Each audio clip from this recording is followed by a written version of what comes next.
오늘도 다음 교회 함께 하신 여러분들을 환영하고 사랑하고 축복합니다. 오늘 말씀의 제목은 우리가 아우의 일로 범죄하였도다. 우리가 아우의 일로 범죄하였도다. 라는 제목으로 하나님 말씀을 전하겠습니다. 지난주 우리는 드디어 형들이 요셉과 만나는 장면을 살펴보았습니다. 형들은 애굽 총리가 된 요셉 앞에 엎드려 절을 했는데 이는 하나님의 꿈이 성취가 되는 순간이었습니다. 과거의 형들이 요셉을 구덩이에 던지면서 그의 꿈이 어떻게 되는지를 우리가 볼 것이니라 라고 조소를 했었는데 하나님은 형들이 꾸민 악한 일을 통해서 오히려 당신의 선한 뜻을 성취시키신 것입니다. 그러므로 여러분 이해할 수 없는 어떤 어려운 일이 벌어진다고 하더라도 우리가 낙심하지 말아야 될 것은 그 일을 통해서 하나님이 더 선한 일을 이루어 가신다는 것이죠. 여러분 하나님의 자녀에게 주어진 사건들이 있는데 그것은 잘못되게 하기 위해서 주어지는 것이 아니라 복을 주고 생명을 주게 하기 위해서 그리고 또 그 일을 통해서 연단하고 우리를 강하게 하시기 위해서 하나님은 그런 사건들을 허락해 주십니다. 그리고 이제 형들과 다시 만나게 된 요셉은 형들을 모르는 채 하고 그들을 3일간 감옥에 가두게 됩니다. 쉽게 용서하고 화해할 수도 있었지만 그러나 또 섣부른 화해가 값싼 용서가 될 수 있기 때문에 더 견고하고 멋진 화해를 이루기 위해서 형들을 감옥에 가둔 것이었죠. 그리고 이제 3일이 지나자 이 요셉이 형들을 풀어줍니다. 18절 말씀 보니까 사흘 만에 요셉이 그들에게 이르되 나는 하나님을 경외하노니 너희는 이같이 하여 생명을 보존하라. 요셉이 3일 만에 형들을 풀어줬는데 자기는 몇 년 동안 있었는데 형들은 3일 만에 풀어줬어요. 그 이유는 나오질 않기 때문에 정확히 알 수가 없습니다. 그럼 어쨌든 3일 만에 풀어주고 요셉이 이런 말을 했습니다. 나는 하나님을 경외한다. 그러므로 너희는 이같이 하여 생명을 보존하기를 원한다. 이런 말을 했습니다. 애굽 총리가 나와가지고 하나님을 경외한다고 하니까 이 형들이 놀랬겠죠. 그리고 굉장히 좀 뭔가 희망이 생겼을 것 같은 그런 마음이 생겼을 겁니다. 이 하나님을 경외한다라고 하는 말, 요셉이 한 말이지만 사실은 이 말은 요셉의 인생을 어떻게 이렇게 한마디로 압축하는 그런 말이기도 했어요. 하나님을 경외하는 사람 요셉. 여러분 이 하나님을 경외한다는 이 말이 형들에게 왜 이렇게 위로가 되었겠습니까? 지금 형들이 너무 불안하거든요. 어떻게 될지 모르니까. 죽을 수도 있는 상황이니까 애굽 총리가 나와서 하나님을 경외한다고 하는 이 말, 나는 하나님을 두려워하는 사람이다 라는 말을 듣고 형들은 뭔가 안도감을 느꼈고 또 그런 의도에서 요셉은 이렇게 그런 말을 한 것입니다. 이건 마치 이런 거예요. 우리가 이제 선교를 갔는데 마치 이제 복음이 잘 전해지지 않는 복음을 전하면 잡혀가는 그런 공산권 국가, 중국 같은 데 가가지고 우리가 이렇게 또 전도하다 잡혔는데 그 이제 공안이 이제 취재하러 나와가지고 그 사람들이 우리 곁에 와가지고 귓속말로 나도 예수 믿는 사람이야. 이러면 여러분 우리가 얼마나 놀라겠습니까? 잡혀가고 막 떨고 있는데 그 사람이 나도 기독교인이요. 나도 하나님을 경외하는 사람입니다. 이렇게 말하면 굉장히 위로가 되겠죠. 그렇다면 여러분 하나님을 경외하는 사람이라고 요셉이 말했는데 하나님을 경외하는 사람들의 특징은 어떤 특징을 갖고 있을까요?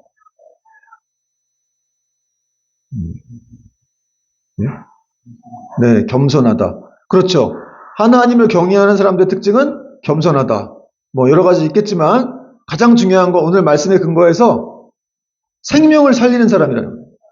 하나님을 경외하는 사람은 그래서 요셉은 너희가 생명이 보존되기를 원한다. 이렇게 말을 한 거예요. 여러분 하나님을 경외하는 사람의 특징은 생명을 함부로 하지 않고 또 궁핍하고 굶주린 사람들을 돕는 사람이죠.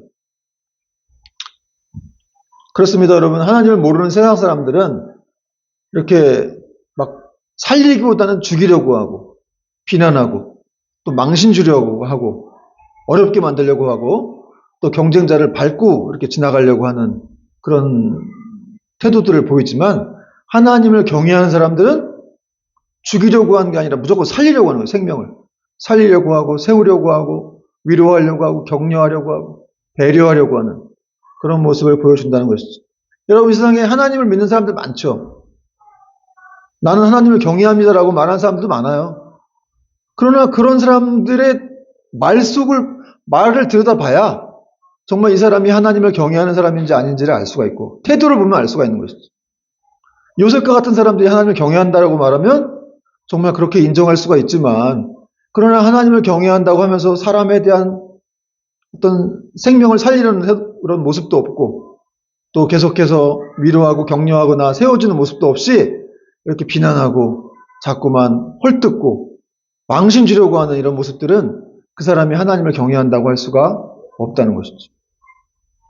저와 여러분이 요셉처럼 하나님을 경외하는 사람이 되어서 오늘날 정말 크리스찬들이 하나님을 믿고 있다고는 하지만 가볍게 믿고 있는 그런 분위기가 팽배한데, 그런 속에서 정말 그 신앙의 영광의 무게를 느끼게 할 수 있는 저와 여러분 되길 바랍니다.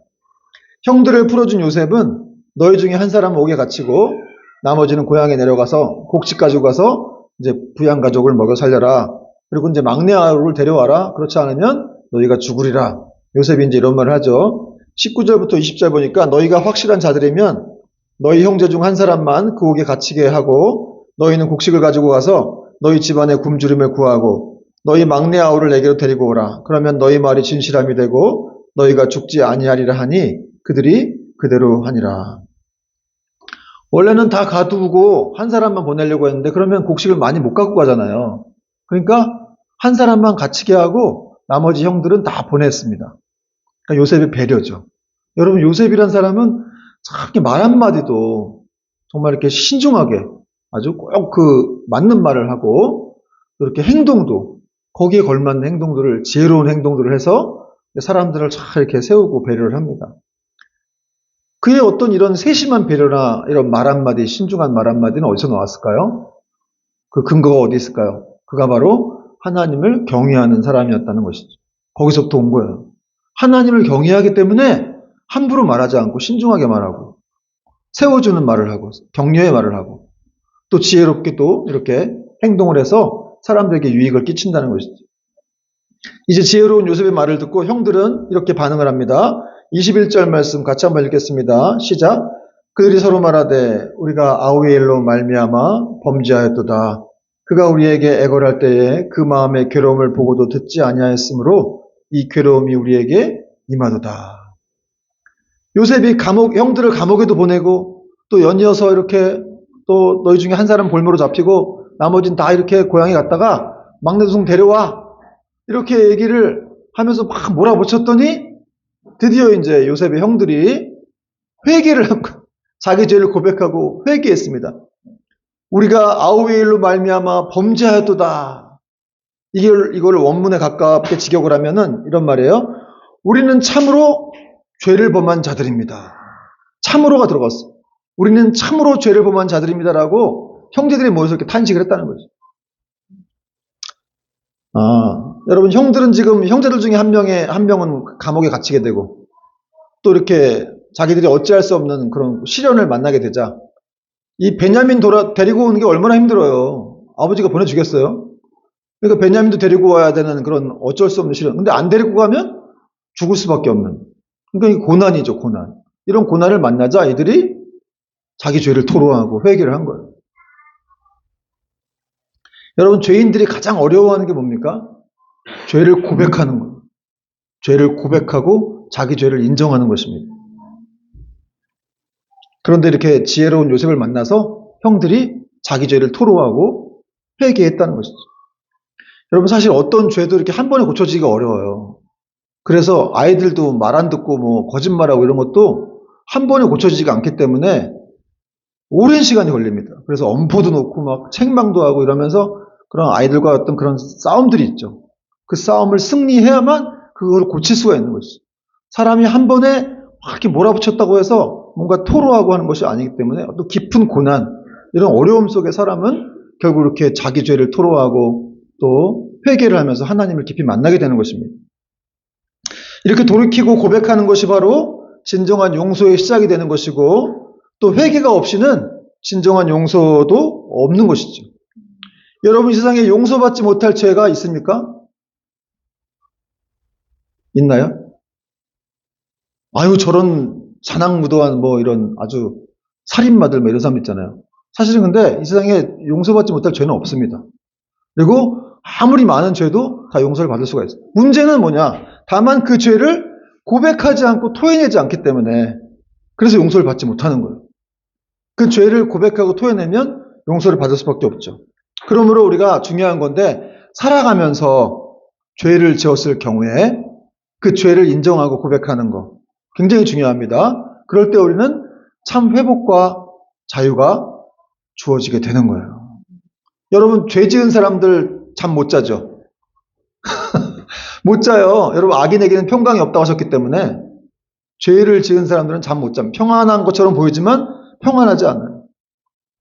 특히 죄 중에 또 가장 큰 죄는 하나님을 모르는 죄죠. 그러니까 그런 사람들이 평강이 있을 리가 없죠.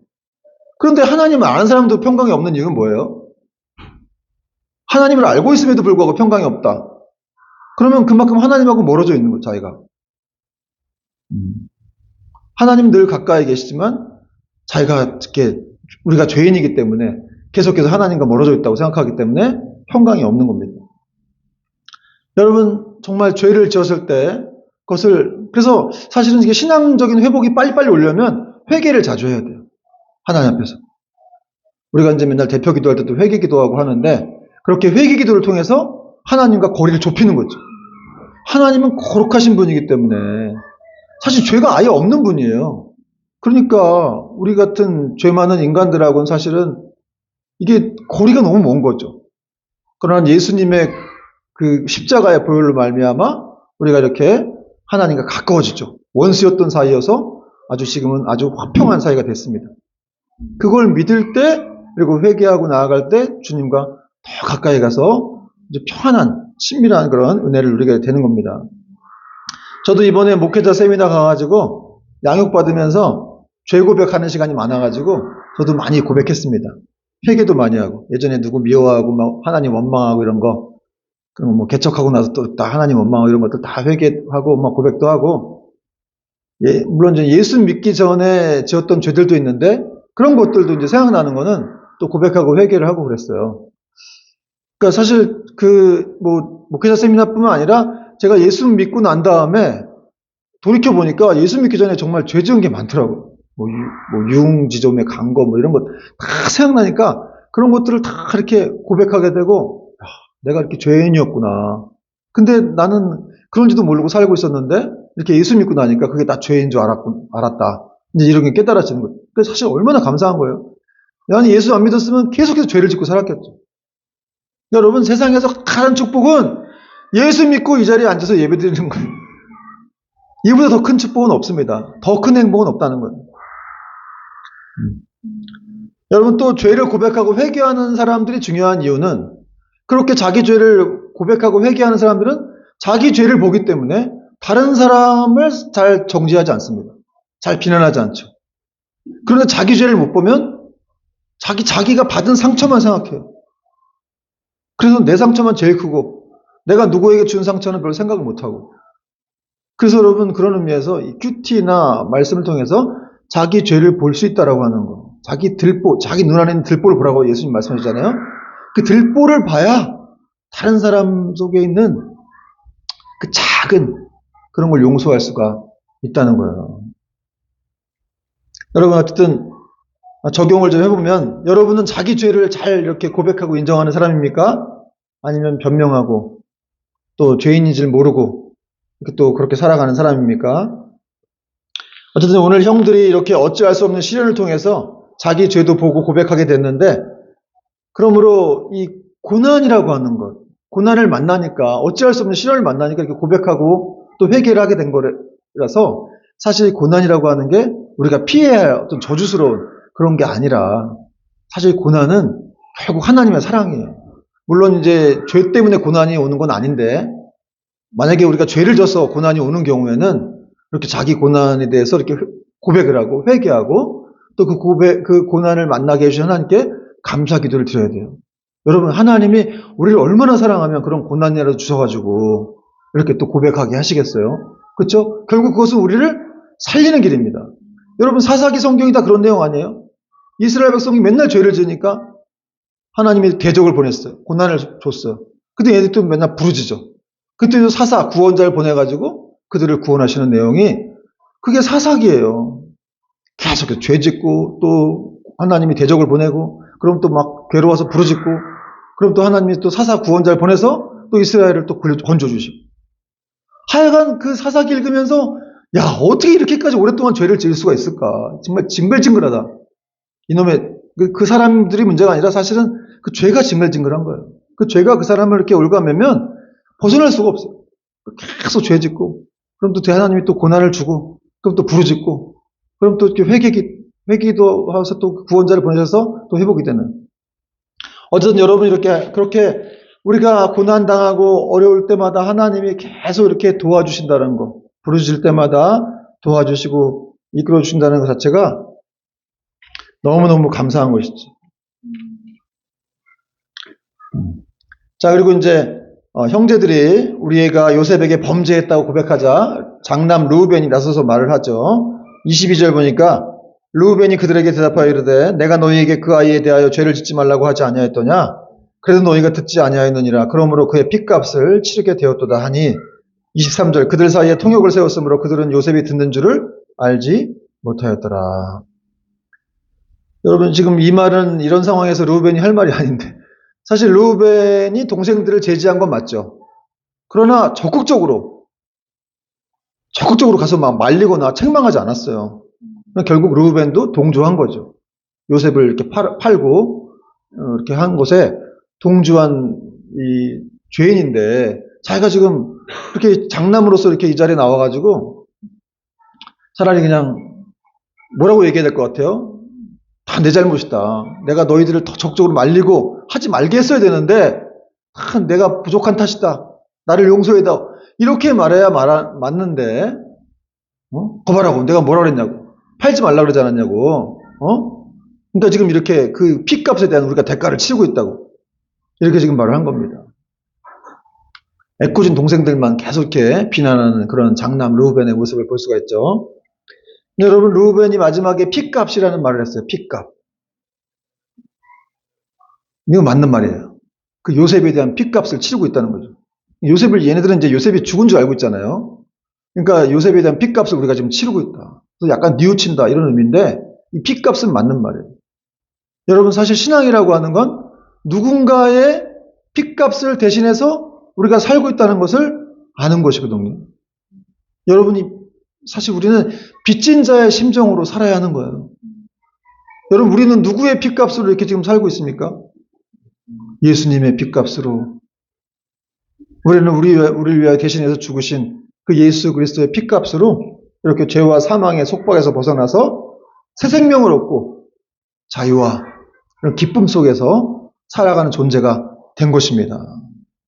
그러므로 여러분 예수 그리스도의 핏값이 그게 어떤 의미인지 알면은 우리는 함부로 살 수가 없죠. 계속해서 죄를 짓거나 막 자기 마음대로 살거나 계속 낙심하거나 하나님 없는 것처럼 살거나 그럴 수가 없어요. 뭐 영화 밀양에도 나오지만 뭐 하나님이 용서하셨다고 나는 용서받았습니다 이렇게 말하는 사람들도 있는데 그것도 사실은 예수님의 핏값을 모르는 사람이죠. 그분의 핏값은 우리에게 얼마나 의미가 큰 것인지. 여러분 예수 그리스도의 핏값이 나를 위하여 얼마나 처절한 피를 흘렸는지를 알면 여러분 결코 실망할 수 없습니다. 우리 인생에 대해서 낙담할 수도 없고 하나님 원망해서도 안 되고 정말 그 핏값 그렇게까지 그 예수님이 십자가에 달려서 피를 처절하게 흘리시고 돌아가셔야 하는 이유가 있다는 거죠. 구원이 기다리고 영생이 기다리고 있기 때문에 또 우리 인생을 다 그 돌보신다는 그 뜻이 그 안에 있기 때문에 결코 그런 의미들을 우리가 제대로 이해하면 우리는 결코 낙심하거나 좌절하거나 계속해서 죄를 지으면서 하나님을 슬프게 할 수는 없다는 것이죠.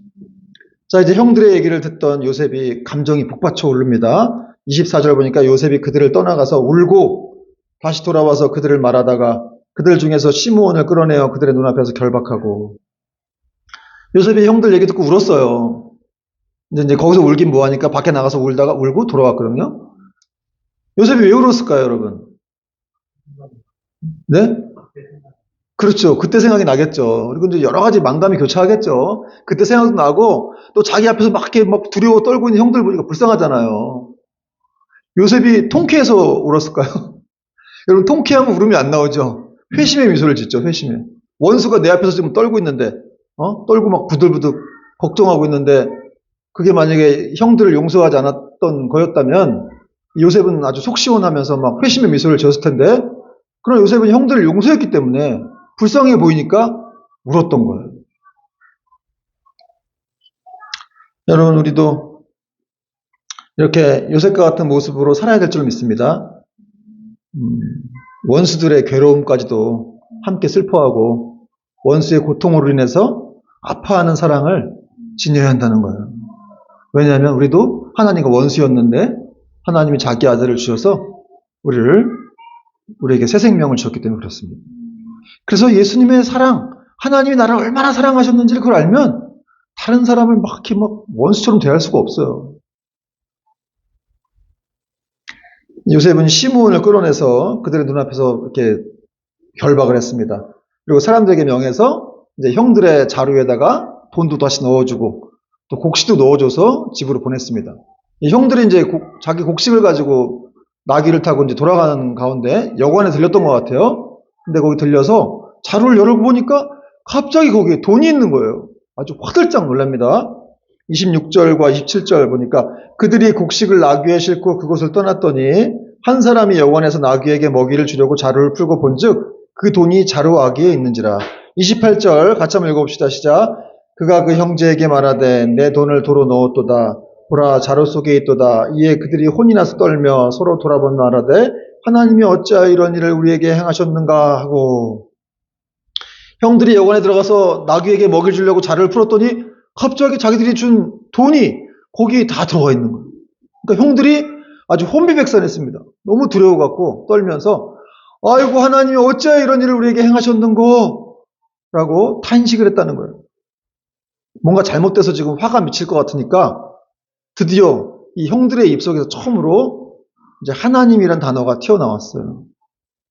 여러분 스님들도 어떤 위험한 일 당하면 아이고 하나님 이럽니다. 아이고 부처님 이러지 않고 아이고 하나님이래요. 종교적인 본능인 거죠. 그러니까 이 형들도 엄청난 일을 겪고 나니까 지금 막 넋이 나가가지고 아이고 하나님 어찌 하나님이 나한테 이런 일을 행하셨습니까? 여러분 사실 이렇게 이들이 하나님을 찾은 것은 하나님이 나를 지금 간섭하고 있다는 걸 인지한 거예요. 그리고 하나님을 의식하게 된 것이고 그리고 하나님께로 돌아가고 있는 겁니다. 여러분 이렇게 우리가 살면서 어떤 사건을 만나거나 일을 만날 때 이렇게 하나님께 질문하는 거, 탄식 같은 거 하는 거 좋습니다. 지금 형들이 아니 하나님 어찌하여 우리에게 이런 일을 행하셨습니까? 이런 고백을 했는데 탄식을 했는데 우리도 그런 질문을 할 수 있잖아요. 왜 나한테 이런 일이 일어나게 하십니까? 왜 나는 여기 태어나게 하셨습니까? 왜 나는 여기에 머물고 있습니까? 왜 나는 여기서 일하고 있습니까? 여러분 이런 질문들을 합니까? 하나님 왜 나는 여기에 있어야 되죠? 왜 나는 여기서 일하고 있는 거죠? 왜 나는 이런 직업을 갖게 하신 거죠? 그런 질문. 여러분 인간만이 질문할 수 있어요. 인간만이 생각하고 인간만이 질문합니다. 짐승은 질문을 못해요. 그래서 질문이라고 하는 거, 생각하고 질문할 수 있다라고 하는 건 그 사람을 성장시키는 거예요. 요셉이 이렇게 형들을 생각나게 하고 질문하게 한 것이죠. 도대체 하나님이 왜 이런 일을 행하셨는가? 여러분 하나님께 질문하는 신앙이 되길 바랍니다. 자꾸 물어봐야 돼요. 하나님 왜 이렇게 하신 거예요? 왜 우리 아이에게 이렇게, 왜 남편에게 이렇게, 왜 제 삶이 이런 거죠? 그런 걸 하나님은 기뻐하신다는 거예요. 질문하지 않고 당연히 그냥 여러분 우리 공부 잘하는 아이들 질문 잘하죠? 그러면 공부를 관심 없는 애들은 질문 없습니다. 질문하는 사람이 돼야 됩니다. 여러분 카톡방에서 좀 질문 좀 하세요. 일주일 동안 이 사람이 살았는지 죽었는지 알 수도 없고 저한테 좀 어떤 거라도 좋으니까 질문 좀 해보세요. 여러분 저는 그렇다 치더라도 하나님께 좀 질문하는 여러분, 하나님 제 삶이 지금 이렇게 하고 있는데 이게 맞는 겁니까? 이렇게 사는 게 맞는 겁니까? 이렇게 교육하는 게 맞는 겁니까? 우리 아이를? 하나님 나 신앙생활 이렇게 하고 있는데 이게 맞는 겁니까? 그리고 이제 어떤 일이 생기면 하나님 왜 이런 일이 생기게 하셨어요? 뭐가 문제입니까? 아니면 이게 좋은 일이건 나쁜 일입니까? 제가 어떻게 해석해야 됩니까? 근데 사실 이렇게 이 형들이 이런 질문을 던지는 건 사실은 요셉의 의도를 몰랐기 때문이죠. 그러니까 요셉이 두려운 거예요. 요셉인지도 몰랐고 애굽 총리가 자기들을 죽일 거라고 생각하니까 두렵기만 하니까 이런 질문을 던진 건데, 그러니까 사실은 이제 여기서 또 우리가 알 수 있는 건 어떤 그 의도를 알지 못하면 우리는 기쁜 일도 두려워할 수밖에 없습니다. 그러니까 우리가 신앙생활 하면서도 이게 잘못됐다고 생각되면 그냥 두려움이 확 밀려오는 거죠. 그게 어찌 보면 그게 기쁜 일일 수가 있는 건데. 그래서 여러분, 우리는 하나님의 섭리를 깨달아야 되는데 그걸 모르면 기뻐해야 될 일도 도리어 두려워하게 될 수가 있다는 것이죠. 이제 고향에 도착한 형들은 야곱에게 그동안 있었던 일들을 설명합니다. 그 내용이 좀 길어요. 29절부터 34절까지인데 29절 제가 읽어볼게요. 그들이 가나안 땅에 들어와 그들의 아버지 야곱에게 이르러 그들이 당한 일을 자세히 알리어 아뢰되, 그들이 당한 일을 자세히 알리어 아랬다고 되어 있습니다. 그 땅의 주인인 그 사람이 엄하게 우리에게 말씀하고 우리를 그 땅에 대한 정탐꾼으로 여기기로 우리가 그에게 이르되 우리는 확실한 자들이요 정탐꾼이 아니니이다. 우리는 하나 아버지의 아들 형제로서 하나는 없어지고 막내는 오늘 우리 아버지와 함께 가나안 땅에 있나이다 하였더니, 그 땅의 주인이 그 사람이 우리에게 이르되 내가 이같이 하여 너희가 확실한 자들임을 알리니 너희 형제 중에 하나를 내게 두고 양식을 가지고 가서 너희 집안에 굶주림을 구하라. 그리고 너희 막내 형제를 데리고 와라. 뭐 이런 얘기를 했어요. 이런 얘기를 이제 요셉과 나눈 얘기를 이제 야곱에게 이 형들이 쭉 얘기를, 여기 보니까 당한 일을 자세히 알았다 그랬어요. 근데 사실은 이 야곱과 그 아들들의 관계는 굉장히 좀 아주 안 좋은 관계죠. 서로 불신하는 관계예요.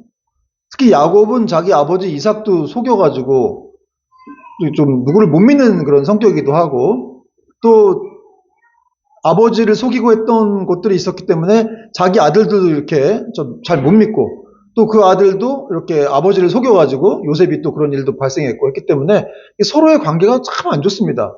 불신의 관계. 그러니까 대화가 별로 없는 그런 가정이었죠. 그러나 이렇게 어려움을 통해서 이들이 자세히 설명을 해요. 자세히 설명하고 정말 심도 깊은 얘기를 서로 아버지와 자녀들 간에 나누고 있는 모습을 지금 보고 있는 거예요. 그러니까 여러분, 이 집안에 일어난 어떤 어려운 일들이 사실은 우리 가정을 더 이렇게 돈독하게 할 수 있는, 더 단단하게 할 수 있는 그런 은혜의 방편이 되는 줄 믿으시기 바랍니다. 그리고 이 이야기를 전해드린 야곱이 베냐민을 보낼 수 없다고 하면서 너희가 내 자식들을 다 잃게 한다 라고 하면서 이렇게 그들을 책망하는 그런 모습을 또 보입니다. 36절 보니까 그들의 아버지 야곱이 그들에게 이르되 너희가 나에게 내 자식들을 잃게 하도다. 요셉도 없어졌고 시므온도 없어졌거늘 베냐민을 또 빼앗아 가고자 하니 이는 다 나를 해롭게 함이로다. 이 야곱의 일대기 스토리를 보면 나라는 단어가 많이 나와요. 다 나를 해롭게 함이로다. 지금 이렇게 나와 있죠. 이는 다 나를 해롭게 함이로다. 여러분, 야곱이란 사람이 지금 나이가 한 170, 이렇게 잘 기억이 안 나는데, 나이가 많죠. 145세인가요? 하여튼 근데 이 시간 동안 하나님과 오랫동안 교제를 했어요. 하나님의 언약 가운데에서 사실은 그가 그 돌보심을 받고 인도하심을 받으면서 지금까지 왔어요. 그런데 계속해서 야곱은 지금 자기 자신의 안위에만 몰두해 있는 그런 모습을 보이고 있습니다. 자기가 제일 중요한 거예요, 아직까지. 다 나를 힘들게 하는 것이더라, 너희들이 지금. 여러분, 이런 야곱의 모습은 하나님을 온전히 신뢰하지 못한 그런 불신앙에서 비롯되었다는 것을 알 수가 있다는 것이죠. 야곱이 하나님의 언약을 받았다니까요. 창세기 35장에 보면은 하나님께서 내가 너를 통해서 큰 민족을 이루게 하고 또 너희 자손들을 통해서 그리스도가 오시게 할 거다. 나 너희 자손들 다 축복할 거다. 결코 너를 떠나지 않을 거다. 이런 말씀을 주셨음에도 야곱이 계속해서 이렇게 불신앙적인 모습을 보이고 있습니다. 자기 집안에 어떤 이해할 수 납득되지 않는 어떤 사건이 발생하니까 또 뭔가 자식들이 다 위험해질 것 같으니까 이렇게 막 두려워하고 있는 거예요. 그래서 베냐민도 지금 애굽으로 하나님의 보호를 믿지 못하고 애굽으로 보내지 않겠다고 강하게 거부를 하고 있는 것입니다. 여기서 우리가 알 수 있는 건 여러분, 하나님에 대한 불신앙은 세상에 대한 염려와 근심, 두려움을 불러올 수 있다는 것이죠.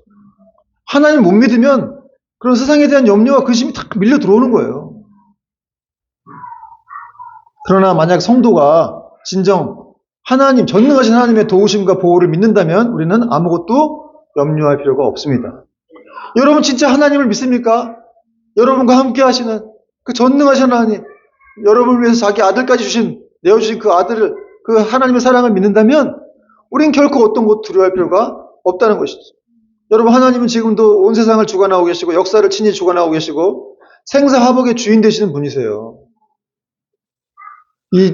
우리가 살고 있는 이 지구, 우주의 먼지에 불과한데 그 태양계, 그것도 막 우주에 몇십억 개나 있죠. 은하계도 더 많고 그 큰 우주보다도 더 크신 분이 하나님이신데 그분을 우리의 아버지를 모시고 있는다면 우리는 결코 두려워하거나 막 작은 일에 막 슬퍼하거나 뭔가 일희일비하면서 막 두려워해서는 좌절해서는 안 된다는 것이죠. 여러분 지금 여러분 마음속에 어떤 염려가 있습니까? 어떤 일로 지금 괴로워하고 있습니까? 하나님을 온전히 신뢰하고 모든 것을 맡길 수 있게 되기를 축원드립니다. 이사야서 41장 10절 말씀 보니까 두려워하지 말라 내가 너와 함께함이라 놀라지 말라 나는 네 하나님이 됨이라 내가 너를 굳세게 하리라 참으로 너를 도와주리라 참으로 나의 의로운 오른손으로 너를 붙들리라. 참으로 몇 번씩 얘기하셨어요. 참으로 내가 너를 도와주겠다. 참으로 나의 의로운 오른손으로 너를 붙들겠다.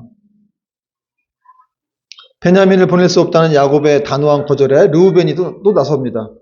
하여튼 이 형님은 그냥 아무 때나 막 나서요. 가끔 막 이상한 말도 막 하시는데 오늘도 그랬습니다. 37절 보니까 르우벤이 그의 아버지에게 말하이르되 내가 그를 아버지에게 데리고 오지 아니하거든 내 두 아들을 죽이소서.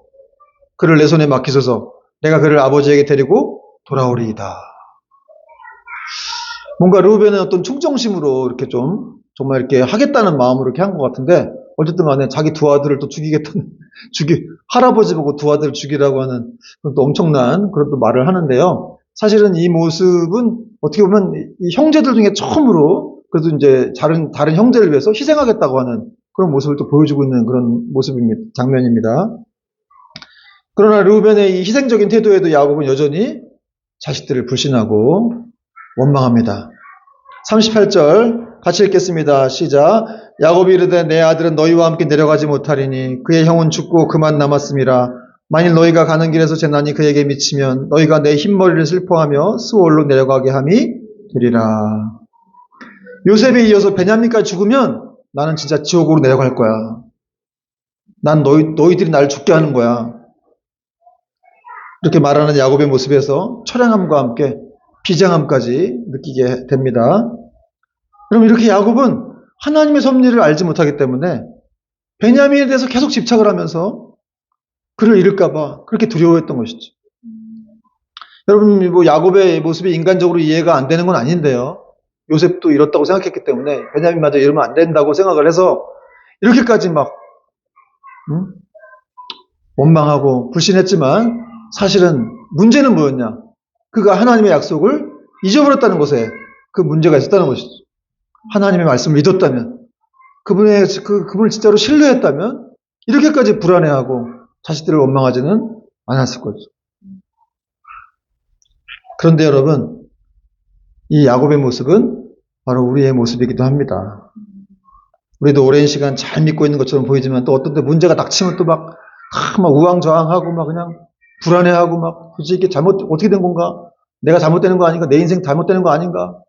그렇게 막 걱정하죠. 그리고 하나님을 신뢰하지 못할 때도 우리도 많이 있다는 것이죠. 그런데 여러분, 하나님은 이런 연약한 야곱과 그의 자녀들을 통해서 이스라엘 12지파의 근간을 이루어 가신다는 거예요. 이렇게 연약한 사람들을 통해서. 그러니까 요셉과 야곱 그리고 그 아들들의 이야기는 어떤 한 가정의 허물과 그들의 신앙적인 어떤 그 민낯을 드러내려고 하는 그런 이야기가 아니라 사실은 구속사적인 관점에서 이런 사람들을 하나님은 사용하셔서 하나님이 창세전부터 계획하셨던 그 뜻을 이루시고 또 이 가정을 통해서 이스라엘이라는 민족을 세우시고 또 거기서 또 예수 그리스도가 오시게 하시는 그런 뜻이 있었다는 것이죠. 그러므로 야곱의 가정을 붙드시고 사용하시는 하나님께서 허물 많고 연약한 우리 인생도 붙드시고 이끌어 가고 계심을 믿으시기 바랍니다. 그리고 성경 말씀처럼 이 만군의 여호와의 열심히 이를 이루는 것입니다. 여러분 사도 바울도 빌립보서에서 그렇게 말씀했죠. 1장 6절에서 우리 안에 착한 일을 시작하신 이가 그리스도 예수의 날까지 이루실 줄을 우리가 확신하노라. 그러니까 여러분 자기를 보면 안 돼요. 자기 자신을 보면 낭망하는 거예요. 환경을 보면 낭망하고 좌절하는 거예요. 나는 연약하죠. 죄인이죠.